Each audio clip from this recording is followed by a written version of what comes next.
All right, good morning, everyone. Good morning. Yeah, before I start, those who want to prepare themselves for interview and job, please, after we have finished, I have 10 minutes with you. Let me know so that we can have a very particular time for discussion. All right, still remain your trainer, Sylvester Ojobo. Today, we're going to attempt to look into data analytics, a very vital topic indeed in this training. But it's just a recap of last week. Last week, we talked about data governance components where we mentioned people and also we mentioned strategies, the long-term plan and process in your program, and the policies that your company your program will rule by, and the standards that will be incorporated in your program, and the security as well in terms of authorized and unauthorized process. And then socialization, we talk about socialization of your program as well, communication of the same, also preparing metrics in which you can measure your performance, and that is what you use in your KPI. So those are indicators as well. So any technology, of course, that you could use to establish your process. That being said, we mentioned people being the data governance professionals, data stewards that actually the backbone of the data governance program. So they what they do is they establish and develop the workflows to ensure that the enterprise data governance requirements are met. So organizations do invest heavily on their training in order to educate them properly to ensure these companies provide the maximum amount of value that any enterprise deserve. And we mentioned also that strategy is is one of the key role in development and implementation roadmap of the organizational uh, goal in terms of their main aims and objectives. So we also, it's a long-term plan for the enterprise. We talk about the data process, which of course, in any establishment of program in data governance, there are always a process for the management. So these include policies, issue tracking resolution, and data quality monitoring. Those are our processes and data sharing and data lineage tracking as well. So these are the processes that you will be used to during your training, during your work as well. So impact analysis will be carried out. This as another process. Automated data quality testing will be also part of the process in order to ensure the integrity of data that the company deserves. So policies, of course, I mentioned a lot of policy during the time we're talking about data policies, data governance policy, have so many kind of policies. They are statement uh, that states expectation and expected outcomes as well. So they're very, very important. And the policies include outbound data sharing, regulatory adherence, and also other, important aspect of data governance. So if you go to the literature of the last one about policies, you will know different kind of policies. So that being said, today we're going to talk about data analytics. Maybe I have to share my I have to share my um okay, I have to share my okay. I have to share my screen. Is that okay, everyone? Yeah? Yes, sir. Good. All right. So can you see what I'm sharing, everyone?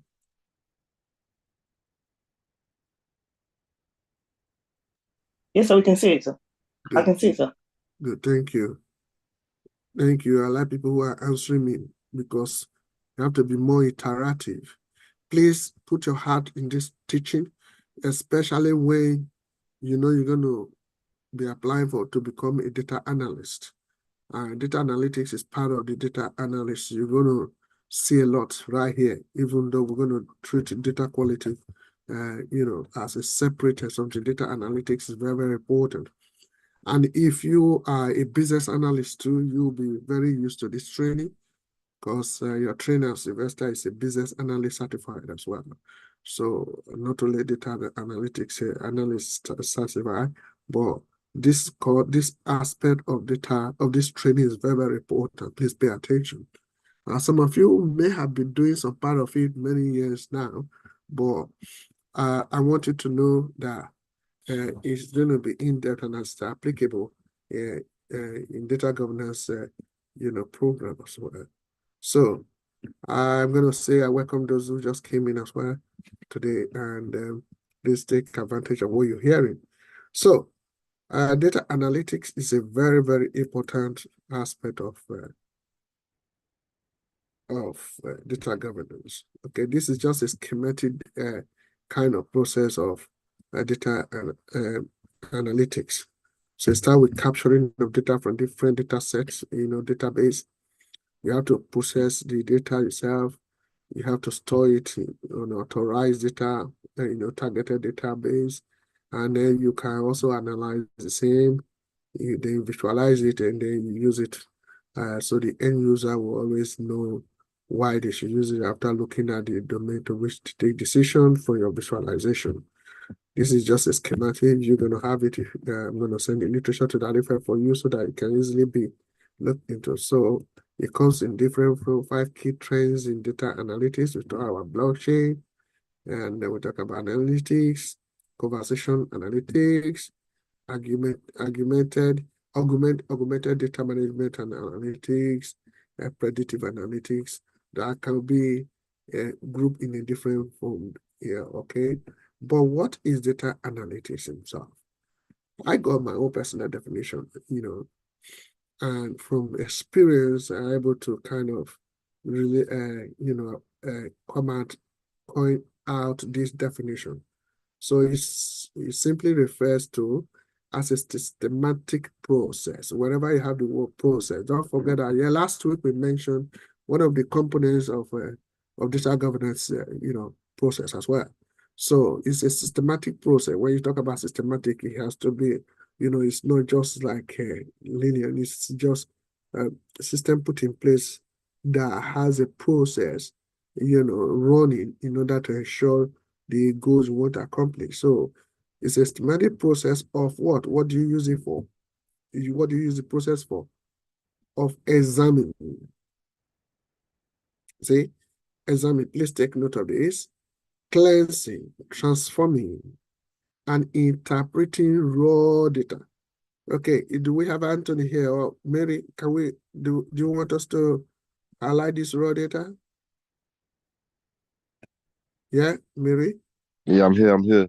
Okay, Anthony, you want us to highlight this and then Um, underline. yeah, Okay? yeah. Yeah, it would be nice for us to do so. Yes, sir. Okay, thank you. So please, because it's a process of doing what? You have to examine raw data, you have to cleanse raw data, you have to transform raw data, you have to interpret raw data. Is that correct? Yeah. So Yes. anywhere you step into, when you ask you, have you carried out any initiative in analytics? You say, yeah, I mean, of course, it's about it's a process. And when during data entry, you examine the data and whether they are fit enough, whether they are inconsistent, whether they are consistent, whether they are, complete, whether they are unique. After that, you cleanse the data to look whether they are well classified, or those who haven't got prospect for survival, you throw them away or delete them by cleansing. Then you transform the data to the right position, how it's supposed to be, and then you interpret what has been brought out. Before you interpret the data, you also have, you already have to visualize them as well. Very, very important. So the raw data. So this is a process, systematic process. Always remember this. I think I should highlight. Anthony, you want me to highlight this? Yeah. Yes. Good. Let me do it together. Yeah. Yeah. So very important. Systematic process. Keyword. Yeah. Very important. We get it right. Okay. So this is how it is. Now, why do we need to do that? With the goal of what? Deriving meaningful insight, patterns, and trends. Don't forget, I mentioned trends, key trends. Okay, key trends. Okay. Now, trends to support what? Informed decision making. Thank you. That is all. Now, in doing that, you need to do what's called data quality, an analysis. In doing that, you must understand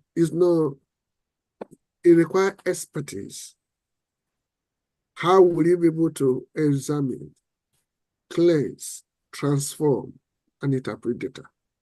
Because without that being done, there will not be insight into the data you have acquired or you have transformed. You will not be able to look at how the patterns of their existence.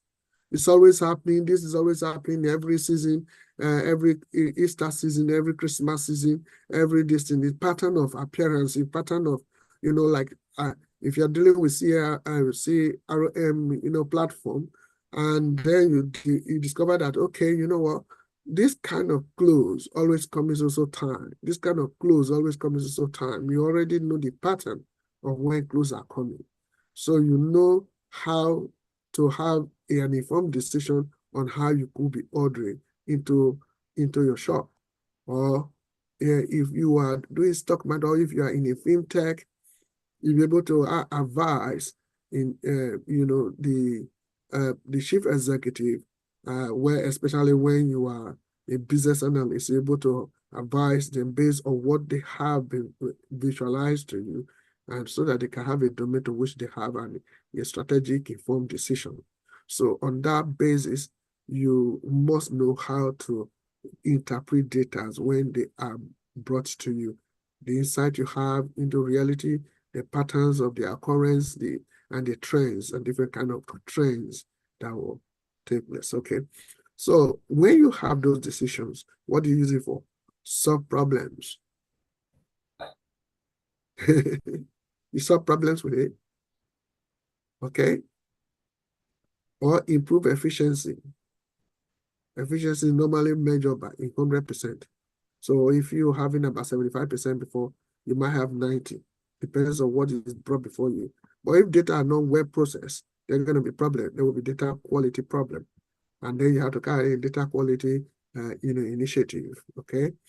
And then performance in various domains. Okay. Very, very important. So this involves using a variety of techniques, tools, methodologies to analyze data set, ranging from descriptive, underline the word descriptive there, means summarizing what has happened before, pattern-wise. What has happened before, because secondary data. Okay? And then predictive forecasting, what might happen. And prescriptive, suggesting what action to take. And then data analytics enable, businesses and organizations to extract valuable information from data. Because when the data are visualized, you're able to extract information from it, because you will know how the insight and you have gained from the data that is visualized, and also enabling them to do what? To make data-driven decisions. That is very important. When you see a situation whereby CNN is predicting, or Sky or BBC is predicting that this person will win, as soon as election is done, you see they will say exit poll. That exit poll shows that in real life, and it may have to be like that. That's how they predict. So And they did that by data-driven, phenomenon. So, in a digital world, you're expected to have data driving the decision making at any point in time. It's ongoing. It can never stop anymore. It's beyond ordinary man. So, and gain a competitive edge in a respective industry. So, I don't know if any of you have understood these concepts of ETL and ELT. Can anyone tell me what the meaning of ELT or ETL?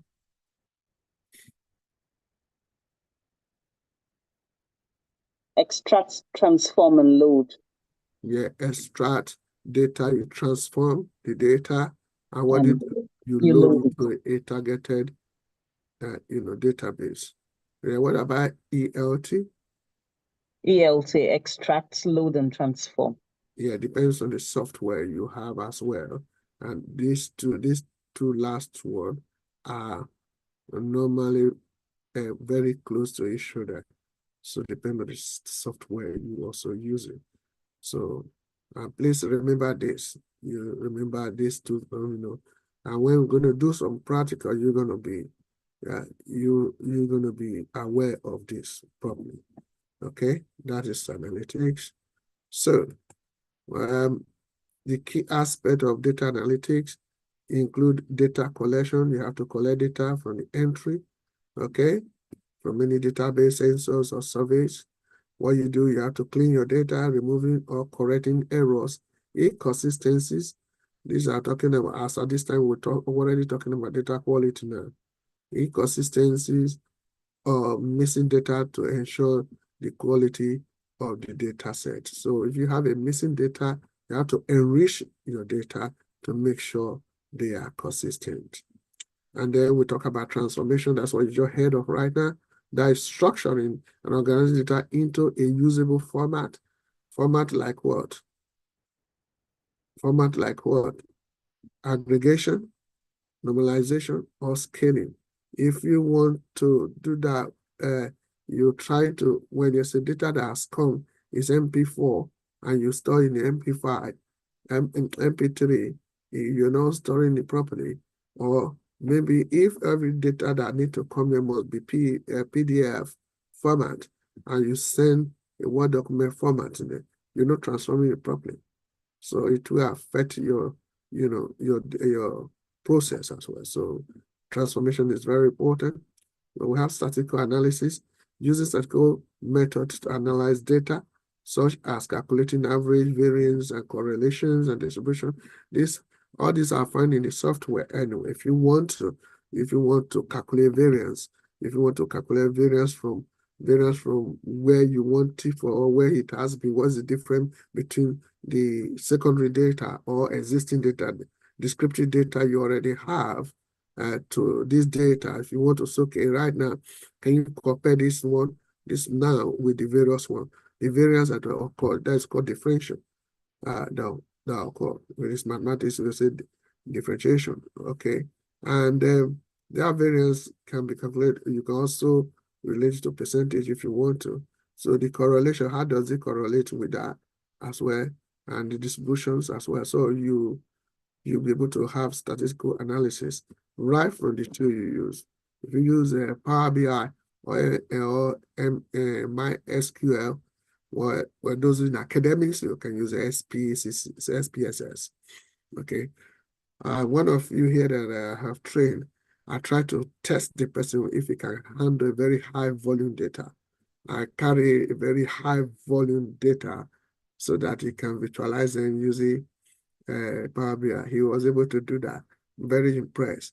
Those are data I use SPSS to do, but I move it as okay. Visualize this thing.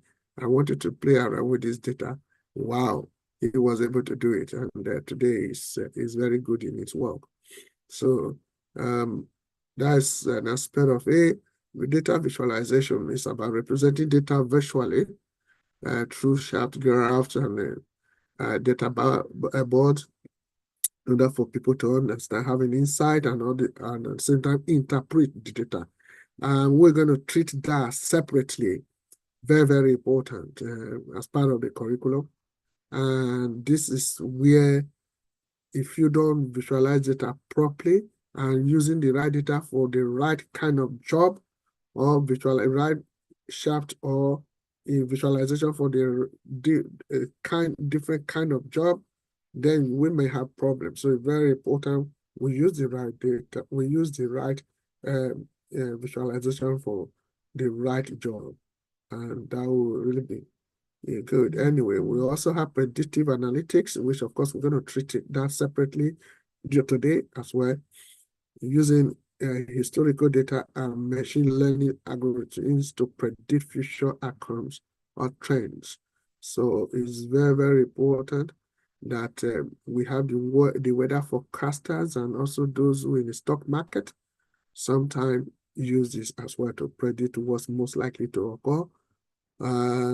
Or in most cases, they also use that for if there is a new government coming in and say, oh, if this person coming in from history, whoever that believes in it, this is how the market react to such president or prime minister. There are a lot of things that you need to know on this. Decision making, leverage insight gained from data analysis to make informed decisions or strategies for business, health, and finance, etc. Of course, this process it can be found in various kind of sector: healthcare, businesses, marketing, sport, finance, and even automated process to improve, decision making in order to have competitive advantage over your competitors. Right. So moving forward, descriptive analytics. Please, I want you're gonna be giving me some example from experience or wherever you work. You're gonna give me some. I'm gonna prompt you, and I want you to speak wherever you are. Don't run away, because this is where you gain advantage. Yeah, we're here to work together. If you make mistake, we grow. Okay, so both the trainer and the trainee are learning. So now, descriptive analytics. Simply talking about historical data to gain insight and understand what has occurred in the past. Can somebody give me an example of that? Historical data.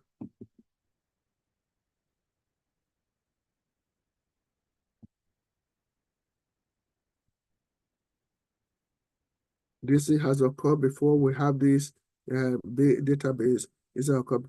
Can someone give me historical data and I can only use planning as an example. yeah, that's good.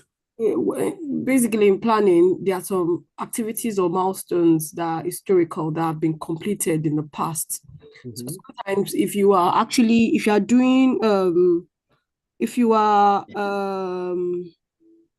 investigating, if you are doing forensic planning, basically, you're going to do a backward pass. Yeah. Looking into the past, Mm. investigating what happened, why, what, and when, actually. Yeah. So for now, I'm only thinking about planning now. Maybe because of the, is what I'm doing currently. Okay, that's good. That's a very good example. Data is, looking into the past, looking into those activities that have been, completed in the past. Okay. The actual activity that ought to have been completed in the past. Okay, you mentioned milestone. Oh, yes, milestones or activities in the plan. Okay. Okay, that's very good.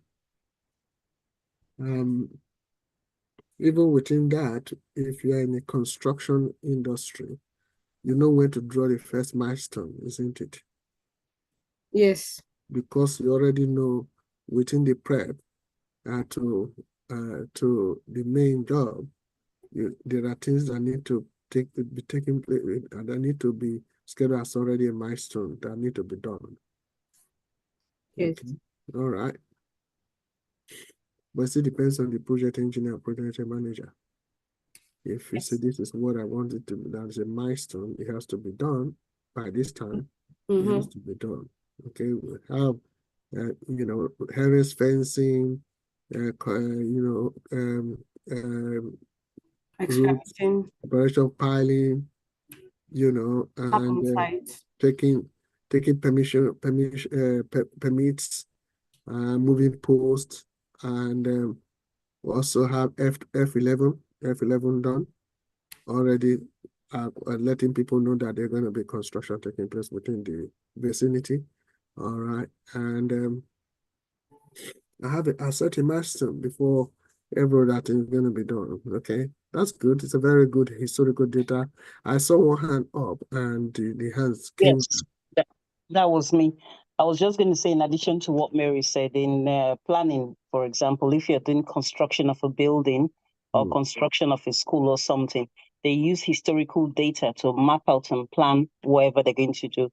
So they look at what has been done in the past, or even if you're building just your own house, you say, okay, for a bungalow in Nigeria, take for example, you require 3,000 blocks or 3,000 bricks to build a bungalow. So they use that historical data and say, okay, if they use 3,000 blocks to build a bungalow or 6,000 blocks to build a duplex, that means I will require 3,000 blocks and maybe some 500 extra in case of damage or destruction.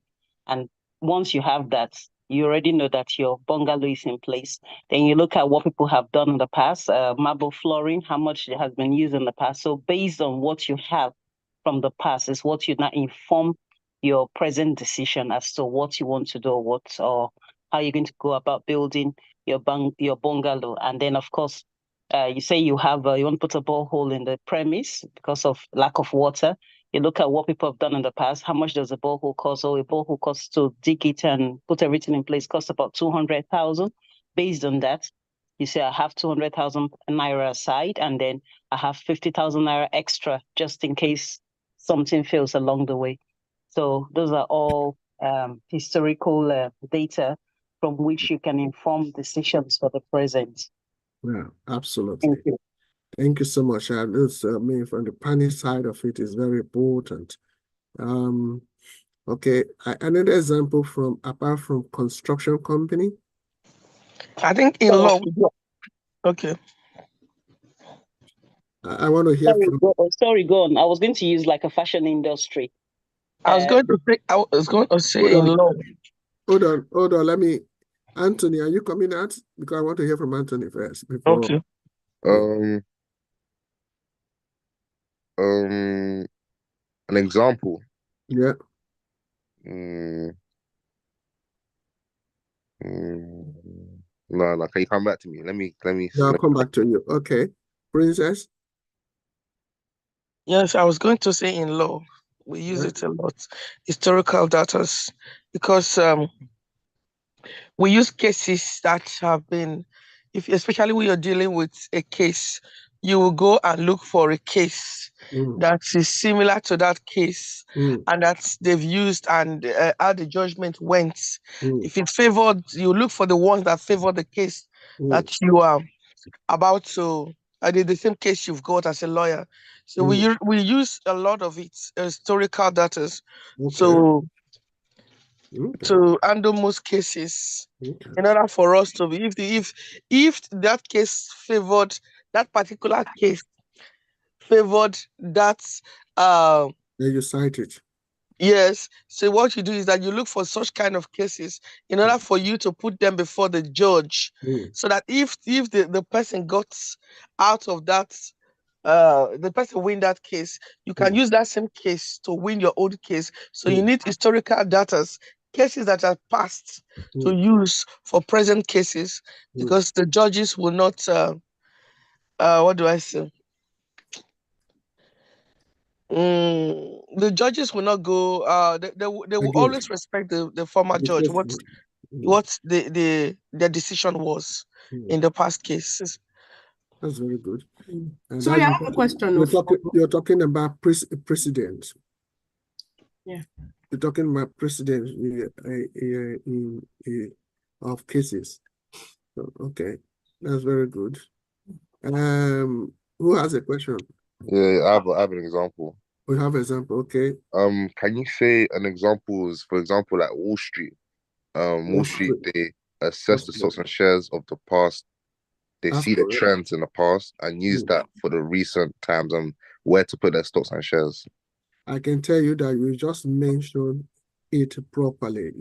You mentioned of the trend. These are the words. When you are being interviewed or you're working, you speak like someone who has been trained. The language you use, the trend. If I mention something here like this, trends. In the definition, I measure trends. Okay, I measure trends, pattern, inside. When you're giving example of what you're doing, use right language. And that is what I want in Anthony. A young man, very vibrant, moving forward. This is how you use language. If you don't make research, especially when I ask this question, you can make research and come and articulate it right here. That's what I just want. Trend, Wall Street, they follow a trend. I mentioned that sometimes Wall Street banks or economy statistically react to when a new government is coming because by virtue of such person who have the same kind of policy came one time, and this is how the market reacted. So they follow trends. I like that. Continue that. Okay. Yeah. So if in your hand, or maybe you ask question. Yeah, if yes. No, we're talking about historical data. So I was going to say that we could use the fashion industry That's to correct. look at the present trends of things. That's So in the winter, the clothes that are brought out, they know in the winter everybody wears the jackets, black jackets, coats and all that. So during that period, what's in the market is always jackets, jumpers, and the rest during the winter. Then because they know that historically, based on past data, people want to buy jumpers, people want to buy boots, people want to buy this, they buy anything that's suitable for that weather. Then in the summer, everybody wants to buy floaty, flatty kind of dresses, everything light and all that, sandals and the rest. So based on that, they bring out their clothes even prior to the season itself. So by the time you go towards the end of spring or towards the end of autumn, you're already seeing things that are meant to be for winter season already in the market because they know based on past history, people are going to be aiming for that. So they bring it out early. So a lot of the fashion industries, they work based on that. Even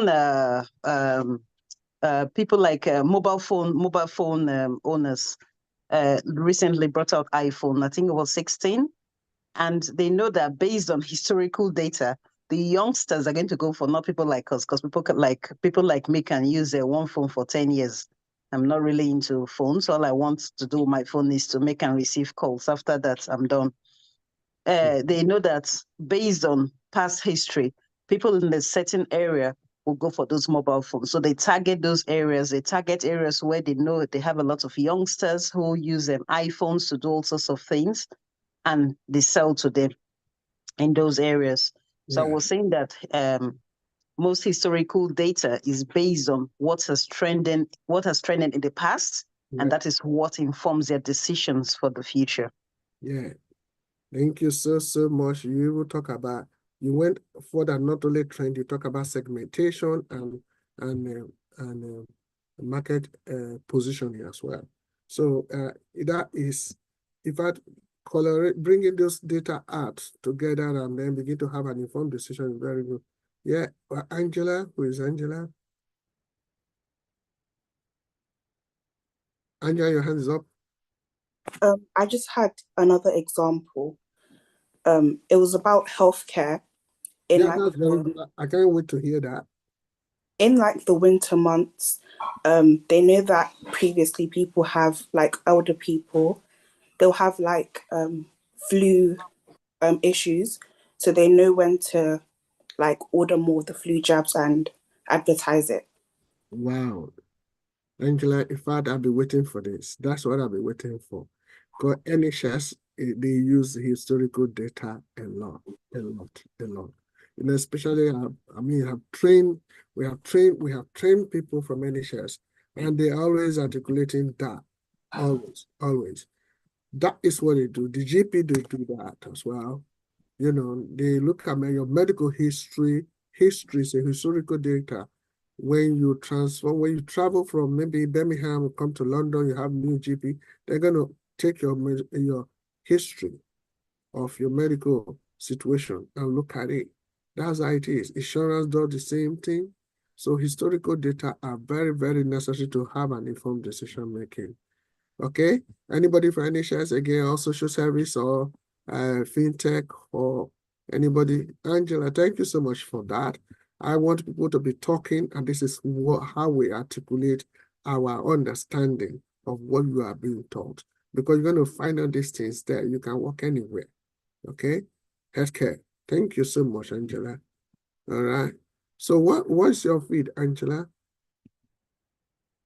I'm a student right now, but I'm studying to be a physician associate. Wow, wow, wow. Physician associate. You'll be prescribed in anyway. It's more Yeah. like a doctor. So sometimes we have someone of the same here. Today she's smiling like a satisfied housewife. Thank you so much. Okay. Any other person here? Any example? Any other fintech? Any example? Any engineer? Yeah. Cancer research. Cancer research. A lot of cancer research being done. It's based on historical data on types of cancers people have had in the past. So based on what they've, based on that, they try to, they do a lot of research and bring out medication or drugs, which will be able to tackle the cancer. And then they're trying to bring out a medication which they can use in the future to fight all sorts of cancer. So in the past, you see that people die from things like breast cancer, all sorts of cancers. But now you find that people are able to live with that and even get cured completely and live the life they were living before, based on the research they have done, based on the medications they have brought. And this has all been based off past historical data. That's true. Thank you all for contributing. Thank you so much. Please prepare yourself to contribute more, because we have different kind of analytics we're going to be talking about.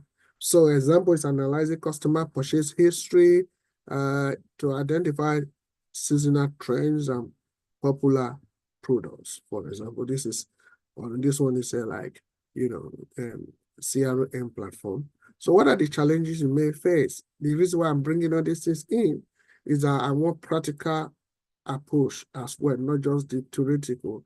So we should be able to convert our theoretical analysis and examples of practical action where we're doing training. So challenges are just understanding why sales drop suddenly in a specific region despite ongoing marketing efforts. What do you think may result to this? Why sales drop in the customer domain?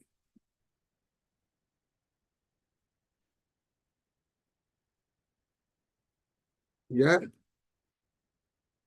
What do you think may have be a reason why sales will drop in the customer domain? Don't forget to look at the chat box, because Barry started putting certain things there. So for example, when you look at sales drop suddenly in a specific region despite ongoing marketing efforts.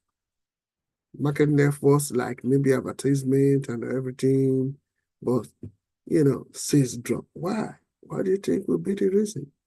It could be economic downturn in the region, could be inflation rate. Yeah, Angela, your hand is up. I love that. Decrease in incomes may decrease in income. Decreasing. You must be very brilliant too. And in fact, when I grow up, I'll be like you. My name is Emanuela. Emanuela? Is it Emanuela? Yes, I'm Angela's sister. Oh, you're Angela's sister. Yes. Do we have Angela here? Yeah, we joined together. Oh, you joined together? Yeah. Ah, in fact, so anyone who want to speak from that place, it should be Emanuela. You say, I'm Emanuela. Angela, I'm Angela speaking. Okay. Okay. Ah, Emanuela, you're very, very clever. You're just as clever as Angela, the way I said. So it could be people's income, class, social class. And at the time, what's going on? It could be inflation rate, or it could be different things. Always consider that. Think about the economies. Think about, it could be also political as well. Could think about disaster. Think about war. Think about other things. Above all, think about external influences on external influence on your business. Think about pest too. All right? Something you cannot control, but you have to adjust or adapt yourself to what is going on. So that could really affect sales drop. So that means your forecast, your descriptive analytics that will result to your predictive hasn't put into cognizance what is called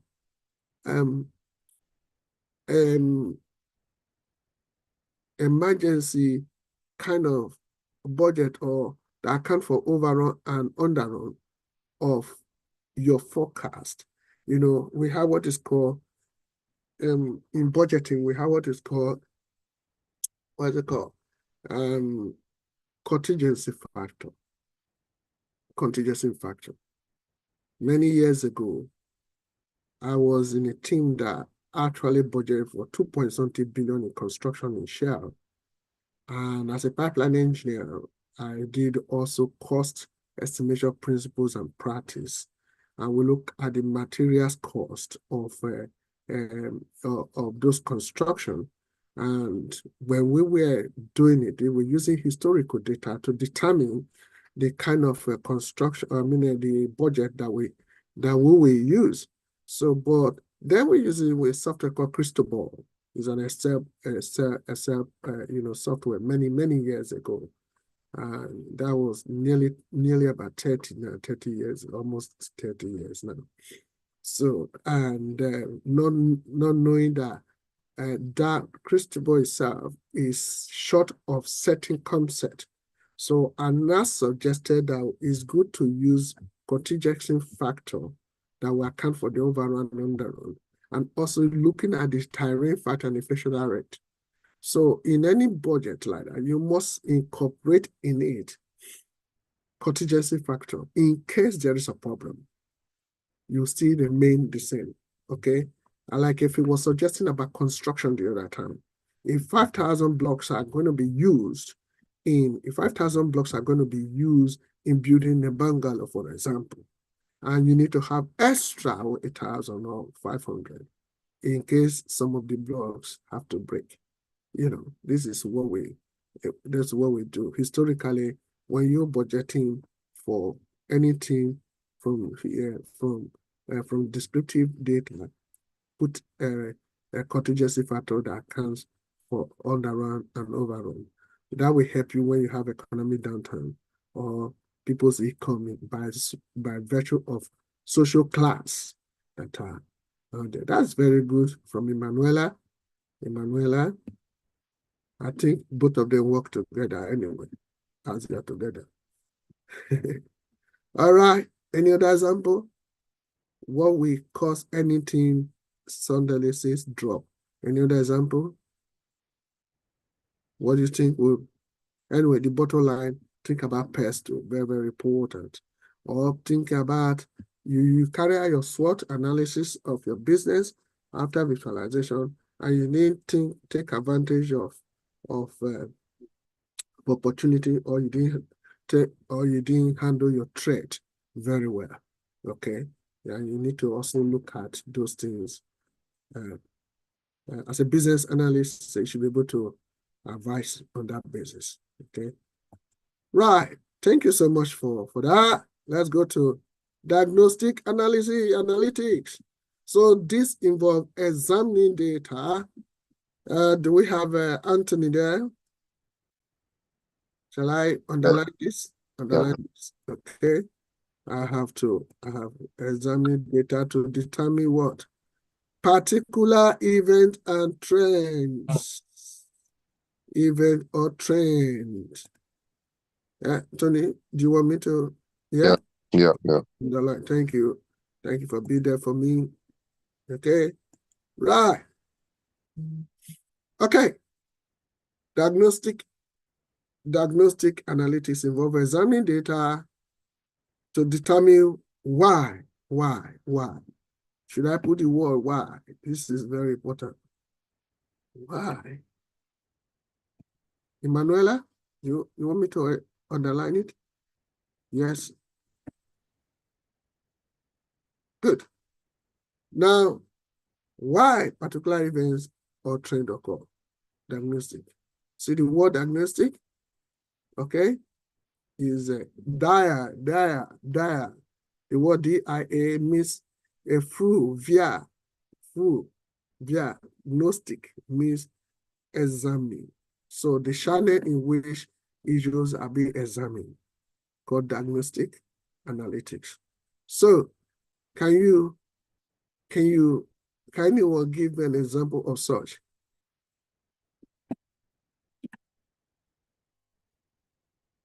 Yeah. An example?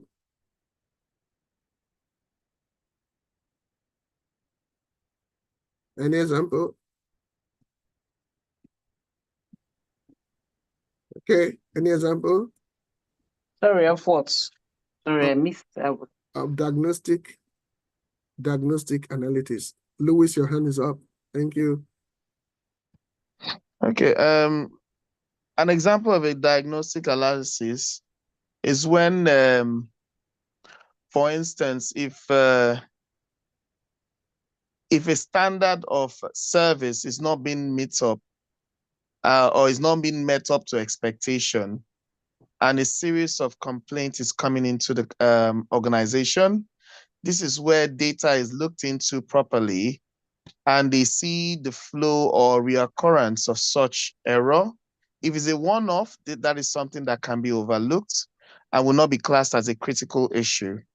But if it's something that is constantly reoccurring, they have to look into the policy, look at what department of where is going on. This is why data input and feedback is quite important, especially from customers and other companies as well, because other companies do measure standard of service, and of which a data analyst with live feedback, this is why also data accuracy is quite important.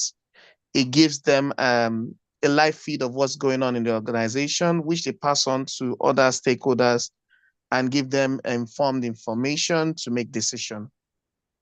Thank you. Thank you so much, Engineer Lewis. I can seriously tell you that you have hit the nail on the head. I'll come back to compliment that if your hands up. Okay. In addition to what Louise has said, say, for example, a store, maybe say, I don't want to mention any names, is experiencing significant decline in their sales over a certain period. What the store does is to look at why this is happening. So they use the diagnostic analysis to investigate why that is happening. They try to identify why the store sales have dropped compared to the previous period or previous sales. So what they do is they gather any historical analysis, any historical data they can get hold of. Is it young people are moving from that area? The place is becoming more of an older generation area, or is becoming more of a retired generation area? Or is it that something that's happened? So what they do is they investigate why there is why there's a decline in sales, or why things have slowed down. Is it that the economy is bad, or the economy is no more as buoyant as before? So these are some of the things they do. And then once they found out what is causing the problem, they now bring in external, they try to bring in any checks to balance out the situation. So the first step in diagnostic is examining why that is happening. Why are people no longer buying? Why are people no longer shopping? Why are people no longer doing what they normally used to do in the same time frame? So based on that, they're able to correct any anomalies in that particular shop or for that particular item of clothing. The same thing too with organizations. You find that sometimes in some organizations, you find a lot of people coming in there, and then there's a certain period that everyone seems to be leaving. Why are they leaving? They're leaving based on the fact that probably salaries are better, same organization, working for the same organization in a different place, you get paid better. So you see everybody, there's a mass exodus towards those companies that can pay better, that can offer training or something. That's correct. So, yeah. So it's just examining the root cause of why things are going the way they're going. Thank you so much as well. Thank you so much. Louis, is that the old hand or still? Yeah, a new hand up. I wanted to liaise with Madam in respect to sales and other things that can affect an organization is whereby diagnostic analysis is quite important. Geographical inputs of areas are quite important. For instance, if an organization is stationary around an area where it's mainly older people who are there, they look for a different strategy on which they can make their product more appealing, more accessible, and a lot more easier for older people to access their service. For instance, older people prefer talking to people other than going into shops to make orders or place orders or whatsoever. They make it a lot more easier in that organization. That's why there are different approach in different organizations in different areas in total. For instance, I would use a case study of what's it called, Sports Direct, or JD Sports. If you go into most JD store, you see youths there. Why are there youths there? The youths find it a lot more easier communicating with their peers in terms of purchase. And these youths are well trained to liaise with other youths, because those are the people that spend more money in terms of pairs of trainers, joggers, and all of that. These are strategic moves which are being inputted to diagnostic analysis on how to impact production and also improve advertisements. Do not just lower the younger youths, but also the older youths as well. They make it also accessible online, that you don't have to come into the shop. As long as you know what you're doing or what you want to order, definitely they make it a lot more easier for you to access. But the youths prefer going into the shop because they like to wear it that moment. I've been in JD shop where I seen someone wearing a pair of trainers. As soon as they got that new pair, they left the old one there for recycling and they wore the new one. And guess what? The youths in the shop will pick up that old pair and put it in for recycling, and they just move on. So the service is quite exquisite, and I think it improves their productivity in the Sports Direct and JD shop, JD Sports as well. Thank you. Thank you so much. I love those instances. Another hand up. Is it old or new? New. So like what Louis was saying is more dwelling on ageism if care is not taken. So, yeah, all but right. anyway, looking like properties in an area, examination has shown that some places they go up in property value, while others come down in property value. Why is that? Probably because crime is high in one area and crime is low in the other area. Or sometimes it could be that crime was low before in a particular area. Then you have more people moving in, then crime goes up, and then people are moving out because they don't want to be in an area where there's so much crime. So you find the property market toppling, either it's going up or it's going down because of those kind of migrations. Like now we have a lot of we have a lot of migration from the third world to the first world country. So you see people in the developed side moving out because they say, these people have come, they've come to disrupt things, blah, blah, blah. So before you know it, property topples down in those areas because more people have come in, more people who are on benefits, more people who are dependent on the economy have come in. So that prices in those areas go down. No, but that has to do, Pastor. But to be honest, what she just said is actually a life case issue. There are some properties in some areas that are of good quality, that the price of the property is worth the price. But because of the impact of the government not implementing enough security in such, or investing, which they have the live data that, okay, people are buying properties here, but crime is going up. They should be improving security in that area in order not to diminish the price of property within that area, but they leave it that way, and then people start moving out, and now start giving these valuing properties, which should be of a good price in that area, it starts coming down. So to me, it's not a really clear data of the cause of drop down in price of property. I feel is more of investment and security implemented in an area. Yeah, thank you so much for the contributions. I really love it so much. And let me just read one Barrister Emmanuel just said, on the chat box. Sometime, I may not have enough time to be doing that, but this is very important.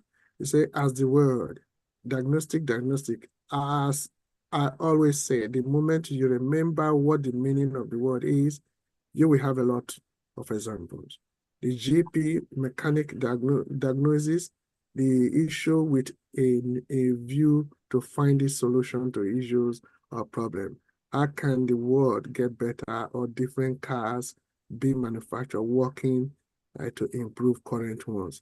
It may interest you that it may interest you to know that in the UK, some property is going down for this and that for £1, just a rundown properties. If I went with my wife to Blackpool, could you imagine, see very big and powerful hotel, just boarded, a lot of shops and a lot of houses were boarded. Why? A property there will becoming very, very cheap because the businesses are no more really there, and more or less like I regard Blackpool as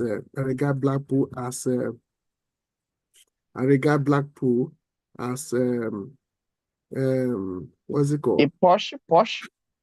I know I got Blackpool as a Las Vegas city in the UK. Yeah, so I can tell you much about that. Now, coming back to this, the whole thing you guys have contributed is just more or less why particular event or trend occurring? Why? Okay, why? So all the example all of you have given, absolutely stunning. So very, very stunning. So, and it's very important that we need to know all this all the time. Diagnostic is just about examining why this is going on. Why is it going on? So it's very important. And in most cases, I tell you, you can carry out diagnostic analytics without really sometimes looking at descriptive somehow, in a way. But diagnostic is very important because when in NHS, if a medical doctor cannot look at predictive, you will look at descriptive, you look at, okay, now let us diagnose this. Why is this thing kept on occurring from historical data? Why is it really occurring? I thought it was supposed to be cured by now. Historically, it's been there. Why now? It has to, why the cure is not there. So do you understand that? That's from healthcare side. I think I'm representing Angela there, or Emanuela. So it's about investigating the causes, the root cause behind everything that happens, okay?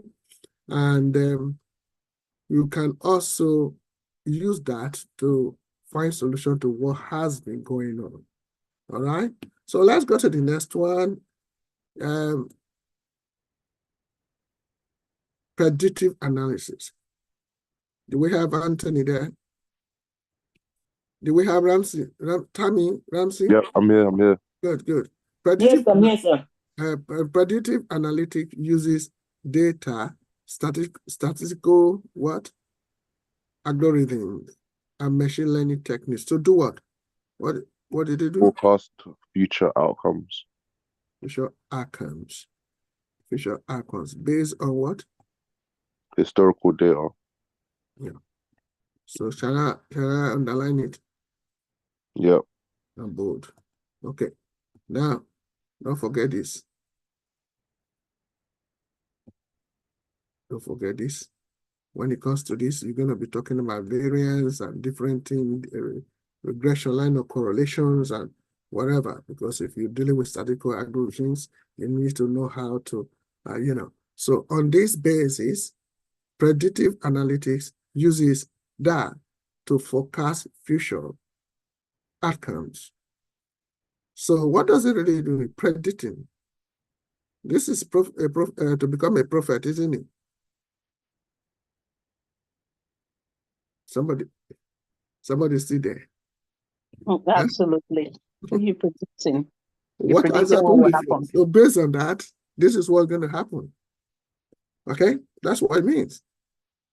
Predicting customers shown based on past behaviors and interactions. So you now need to predict what's going to happen. But do you know that sometimes when you do predict, you need to have your hands up, I was going to say predictive analysis is good, but it's not always a good it's not always a good thing. Say, for example, you come to the UK or you go to any of the developed countries, everything you hear about the black man, black man this, black man that. So even you as a black man, you come all educated, you come posh and everything. The first thing is they've already said, he's just another black man. So this is what is likely to happen. He's likely to be into crime. He's likely to be into drugs. I know so many black men who have been stopped on the roads by the police because they're driving a luxurious car, or they're driving an expensive car, or wearing expensive wristwatch. The next thing, the police stops them because he's a suspect. So that's one of the downsides of predictive analysis. Thank you so much. Barrister, are you able to talk now? Be glad to hear your voice. Yeah, thank you so much. You're welcome. Like I always say, as soon as we remember what predictive is, the first thing that comes to mind is forecast. As CEO rightly said, there are times that it might not be the best. And we've heard of cases where I think Louis will be able to give us more examples on insurance. There are some areas that when you're from a certain postcode, your insurance just skyrockets. That's correct. And I also would like to give an example of the prison services, where it's been the forecast for a very long time has been that the prisons, they're full. And as you all know, they recently releasing, although they're doing it in batches, they're releasing prisoners. And at the end of the day, the problem is the prisoners that are being released, there are no accommodations. So the idea is you forecast and find solutions. But these solutions are not being, probably they're not taking it, I wouldn't say they're not taking it seriously. Probably they didn't make adequate arrangements before they started releasing them. You see some of them on the streets. They said there's no place for them to live. And also for them to get a place to stay is another problem. The moment the landlords or some of the landlords know that they are DSS tenants, they would just tell you sorry.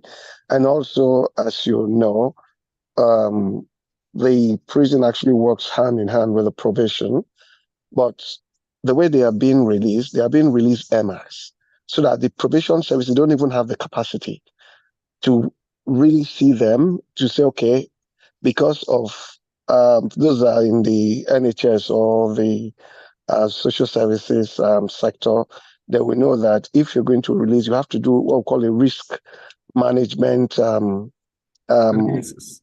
Yes, that is very, very important. Yes. So what they are doing, are they doing it en masse?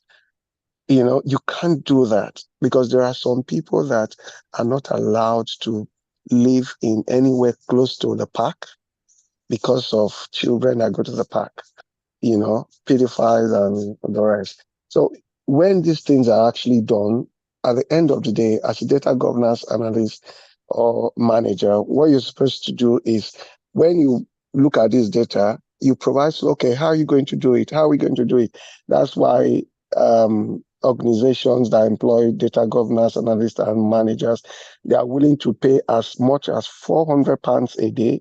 Some people that we know, including this our class, they are on 6 figures salary, So 400 pounds a day is this guy, yes, exactly. I Yes. So remember Louis here called me, said they want to pay me so I say you are more than that. thank you. Yeah, that's what I told him. I said you are more than that. But my first job, I said no, you are well trained here. You earn a minimum of 400 pounds a day to 1,200 pounds a day. I mean, this is how it is. Because the training you're receiving here, that is what you're going to be meeting strongly. In fact, you may be more than someone who has been working there. Because if you apply your heart to it, with this example, that's why I really respect and celebrate those who are contributing immensely to every aspect of the training. Oh, sorry to cut you short, barrister. So, that's fine. That's fine. okay. I'll just adumbrating the importance of ensuring that whatever we do, we do it well, and that will give us the negotiating power. Yeah. The moment you know that you know what you're doing, whether it's a green fields or brown field, you're told that it's a green field, and you get in there, you know that it's a brown field. So that is a way for you to actually bargain, to say, okay, you actually probably misrepresented, and I think this is a very good opportunity for us to renegotiate. So probably they started you on a salary of about 70 grand, and they can increase it to probably 120K. We've had examples of people like that, even in this our class. Thank you. Thank you so much. Louis, your hand up. Is it old or new? It's new, sir. Okay. Another my own input in regards to predictive analysis. Predictive analysis to me is a measure for how data structure and policies are being run in an organization. That's correct. And also, like what Madam said, if such procedures and protocols are observed, there should be a measure of time of which a service should be provided for a customer or a journey for a customer. For instance, I'll use a live case study, which is Aldi. If you go into an Aldi with your car, for someone without a car, there isn't a timeline. But when you go into the car park, they will tell you have a limited amount of, even Tesco, 3 hours to park, of which it's more than enough for you to conduct your business there and leave. Now, that's a predictive analysis. Also, another case study is the airports, of which nowadays we're in a jet age whereby the airport is a very good example of how two examples are put there, or plans are put in to combat issues of delay. Now, the journey in an airport, checking in and even checking out, shouldn't be more than 30 minutes top. Let's just say it's 30 minutes. That is, if you go through the digital scanning and all of that, the machines are already programmed to, they know what they're looking for on your passport, which are the security chips and all of that, to read your data of who you are, where you're coming from, the legitimacy of the passports and all of that, which makes it quite quick when you are checking into the airport or you are leaving the airport. Now, impediments put in place that could delay such things could be software updates, the machine itself may be shut down, and maybe there are there's supposed to be 5 in a particular area and only 2 are working. This is where predictive analysis comes in, and they have to look into that. If such thing happens, what do we do? The airport cannot stop working. This is where humans come into work, and they start checking you in manually. Yes, the downside of that is that it slows the time. Instead of you spending 30 minutes at the airport, you end up spending 45 to even an hour because of a particular downside. For instance, what we experienced recently in Microsoft, which shut down the whole world. My company was one of them. And also on Sky News, it affected a lot of companies checking in, and they had to do things manually. Yeah. Around the world, it cost a lot of people lost a lot of millions were lost. Of course, we know that. Millions were lost, but there was another plan put in place. Prior to that, it was a slow process, which Microsoft said they had to go into the software and manually reboot for other people to catch up. It took a time. It wasn't something of a day. No. It took some days before the whole world could come back. And it caused a lot of delay. But in place of that, people were being logged in manually, of which the downside of that, some people lost their luggages, some people, not just the airport, it happened in so these are examples of predictive analysis if things go south. Thank you. Thank you so much. Another hand up, another hands up. Another example of predictive analysis is in an area where where people are always speeding on the roads. This has helped the police to make informed decisions about where to place cameras, traffic cameras, so it catches drivers out. And of course, one of those places will be like the A13, where they put a lot of restrictions. It has caught many a driver out because they're speeding past. So they've used predictive analysis to say, and historical data to say, right, at this spot, people are always speeding. So let's put some traffic cameras in to catch people out. And of course, when drivers get to that point, everybody slows down because they know once you've gone over 55, you're done for. Yeah, I mean, apart from that one, even there are other reasons why they put the traffic. For instance, if I'm driving to Luton to see my family, sometimes on the road and on an express road where the speed limit is 70, all of a sudden on the traffic lane they say reduce to 50, from 50 goes down to 40. Reason being there could be a congestion at the particular side of the road, and with the data they are receiving on the traffic, they feel if everyone is coming at that speed, it's going to cause a chaotic problem. So what they do is reduce the speed of those coming, buying time for the other traffic on the other side of the road to clear out, which it not necessarily could be traffic, it could be an accident, and that gives the police or traffic or highway control a specific time to quickly clear out the road. And then while you're on the road, they tell you, okay, from 40 or 50, you can now carry on and resume normal speed, which is the 70 maximum. Like M25. Exactly. Yeah. And that's very good. Those are all real examples. And what will happen is that when I'm going to send the literature out, I'm going to give more examples on healthcare, on financial, on manufacturing, on retracing or whatever, or predictive analysis. Because if you want to talk about telecoms, like a case like predicting which customers are likely to stop using service, and how it works is by analyzing customers' behavior data. That means user pattern and customer services interaction to prediction. I'm going to bring a lot of examples that relate to each sector for predictive analytics, for each of the analytics, okay, so that you can always use them, okay? Fraud detection in banking setup. If you are in fintech, you see identify fraudulent transaction in a real-time situation. As it comes, is you can have the use of historical transaction data and pattern to flag anomalies that take place in the financial behavior.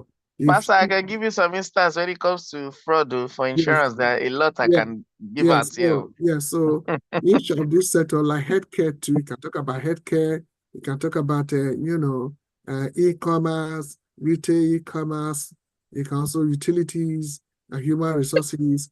Each of all those things, you can always get them. Thank you so much for that. I quite appreciate that, to be quite honest. It's very important that we get all this in right, and so that we will not get it wrong. Is that okay, everyone? Yes. Good. Now let's move forward. So predictive. Thank you. We have prescriptive analytics. Okay, prescriptive analytics, what does it do? What does it do? Prescribe. Recommend. Recommend actions. I like that. Let's use Nigeria, a cure to the problem. Exactly. I love that prescribe. A pharmacist, everyone. Okay, what it does, it recommends action to do what? In order to have optimization principle and practice, particularly reducing cost and maximizing profit. Out of what? Based on, Anthony, should I? Yeah. Good. Based on these two, predictive and descriptive. So you can't prescribe if you don't know historical data, if you don't know how to predict. So basically it's about providing a solution. That's correct. You cannot say, oh, you can take Panadol for paracetamol. She turned it into amala and we do very easy to digest. Very sweet English. Very, very. Actually, Mama say as soon as you know the word, you will know what's called predictive. Yes, the solution to the problem. That's it. So it's very important, and it's good for you to do some few research on prescriptive analytics in various sectors, especially your own sector. So next time when everyone comes, anytime that everyone comes, I'm going to ask you questions concerning your field on either predictive or prescriptive or whatever, because it's good for you to have simple examples of how you can articulate what you have learned in analytics to your own field, because you need to be able to, sell yourself what you have done, any initiative you have carried out. It could be in analytics, then let people know what you have done. Example is actually recommending personalized treatment. Mary, treatment plans. That's what Mary said. Treatment plans. Based on what? Based on what? Health data and historical treatment effectiveness. So if the medicine that you give to you to carry out, if the prescription given to you is not working, and they look at it, so I think this is not working. We'll be treating you using this, there's no effectiveness in it. So based on that, let us have another treatment plan. Okay? So it's very important. Using the historical data predictive to look at what has been going on is not working. Let's have another one. Okay? So it's very important. Is that okay? Is that okay, everyone? Linda, yeah. I've not heard your voice. It's 2 years now. What's going on, Linda? Nothing. I actually entered very late, sir. That's why. Sorry? I entered very late, and the other time I was coming back from London. I was in the train, so. Okay. So let me be hearing your voice as usual. No worries, sir. No worries. You will. Got the star last time. You took the star from Anthony, and Anthony and Mary and Emanuela. They are Emanuela and Angela. And if I want to give those two, they will give it to 2 of them. I say Angela. Okay. So now we have another one called sentiment, analytics. Okay. We have a lot of them. This dealing with language processing to understand categorize emotions, express in textual, data. For example, somebody send a message to you on your WhatsApp, and you can see that this person has emotions attached to, you understand, emotions, and it can even play on your emotions as well. Yeah. For example, if there are texts they will send to you, I have sent this into you. If you love me, send it to 100 people. So if I don't send it to 100 people, I do not love you. These are sentiments. When you look at analysis of such tests, for example, or I've done this. If you want to save people's life, continue to send this thing to so. Otherwise, as I have saved your life, things are like that.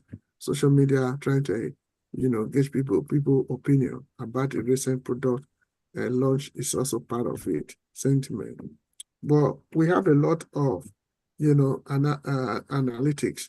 But there is one that I want you to relate to is real time. This is what I want you to know. This is really working like normal business now in a digital world. Real-time analytics processes and also analyze data as it's generated to provide immediate insight. Stock market reacts to this immediately. Prices react to this immediately. There's a country we know in the United States of Africa called Nigeria, and once petrol is high per liter, the foodstuff will automatically, maybe if not double or whatever, they react immediately. Yeah, but that's the only time they react immediately. Other things they don't react. No, they don't react. Other things they don't react. I don't know much about it. So they react immediately. Somebody from Abuja, from Asu Rock, is here. His name is Smith. He is from Nigeria. Smith, can you tell us where you calling from in the country, United States of Africa? Which country are you from there right now? I'm from Lagos State right now. Lagos State. Connected from Lagos State. Yeah, Robosaka TV. Okay. All right. So is it true that when liter per liter rises, food stuff rises here and transport? Yeah, it's related. There's related. It's automatic here. Automatic, and immediately real time. Yeah. Oh. Yes. So as a cabinet of Asu Rock, can you please tell us what you can do to make sure to make sure you reduce that? We are still not yet decided whether it is for cassava or for agbado. We are still in between decisions. All right. Okay. The reason why I'm saying this, in effect, is that real-time analytics is just as it comes. It's just say in the economy reacts, and every other things automatically, is being seen reacting out of what has been, generated analytically. So that's very important, and we have a lot of analytics, but for the purpose of today's training and time, I will stop here, and I want you to ask questions, and those who really want to get the literature, please do not hesitate. When I mean hesitate, do not hesitate to send me. I can only send material to those who need the materials. Okay? And those literatures are everything here. With some of the questions that are being asked, some people may not have gotten it properly. I would provide other insight to it and add them to the literature that are coming to you.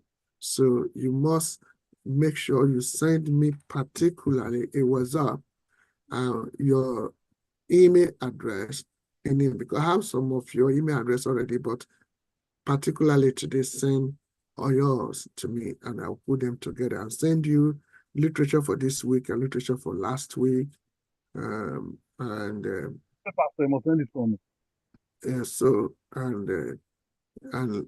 when you send it to me, and let me know how today's lecture has impacted you, and areas that we need to improve from as well. Thank you so much for coming today. Pastor, what you send to us as well, Pastor? Okay, you need to just send everything to me as I request personally. Okay. Okay, sir. So Okay, sir. so I'm going to group it together, and by on Monday you have all the literature sent to you. I know some people need hard copy. I will do as well. And updated copies are already there. Okay. Thank you for coming, and I will also remind you of the assignment. The assignment is in your own field, make sure you give example of each of the analytics that you have been taught today in order to ensure that you are used to the teaching for today. Is that okay, everyone? Is that okay, everyone? Yes, sir. Good. Apart Yes, sir. from Okay. Yes, sir. Okay, apart from that, do you enjoy today's teaching? Yes. Yes, sir. Yeah. Yes, sir. Thank you very much. Thank you very much, sir. I enjoyed the teaching. Thank you very much. Enjoyed it. Very educating. Okay. And what I will Thank say, you. I will want any of you to make sure you send what you